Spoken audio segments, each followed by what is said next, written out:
Daaku Maharaj release event వచ్చేసి మనకి Jan 4th అయితే ప్లాన్ చేశారనమాట. అండ్ అదే రోజున మనకి ట్రైలర్ లాంచ్ కూడా ఉండబోతుంది. అండ్ ఇప్పటివరకు రిలీజ్ అయిన కంటెంట్ చూసుకుంటే మనకి సాంగ్స్ పరంగా అండ్ ట్రీజర్ కట్ ఇవన్నీ కూడా చాలా ఇంప్రెస్ చేసినాయి అని చెప్పాలి. ప్రాపర్ సంక్రాంతి ఫిల్మ్ అనిపిస్తుంది. అండ్ కొన్ని కమర్షియల్ ఎలిమెంట్స్ అయితే ఏవైతే కొన్ని పిక్చరైజ్ చేశారో వాటి సాంగ్స్ రిలేటెడ్లో మనకి రీసెంట్గా రిలీజ్ అయిన టైటిల్ సాంగ్లో అయితే చాలా బాగున్నాయి అనమాట విజువల్స్ అయితే.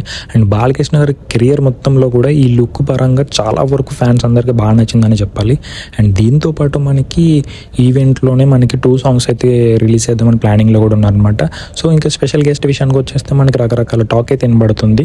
జూనియర్ ఎన్టీఆర్ గారు అయితే మనకి ప్రీ రిలీజ్ ఈవెంట్కి స్పెషల్ గెస్ట్ కింద వస్తున్నారని తెలుస్తుంది అనమాట. బట్ అది మోస్ట్లీ ఇంకా కన్ఫర్మ్ అయితే కాదు. బట్ నిజంగా వస్తే చెప్పాలంటే అటు ఎన్టీఆర్ ఫ్యాన్స్కి బాలకృష్ణ గారి ఫ్యాన్స్కి చాలా ఖుషి ఉంటుందన్నమాట. సో అది మనకు డాకు మహారాజ్ నుంచి ఉన్న అప్డేట్ అయితే. అలాగే ఇంకా కానీ ఎవరైనా కానీ మన ఛానల్ కానీ సబ్స్క్రైబ్ చేసుకోకపోతే please make sure to subscribe.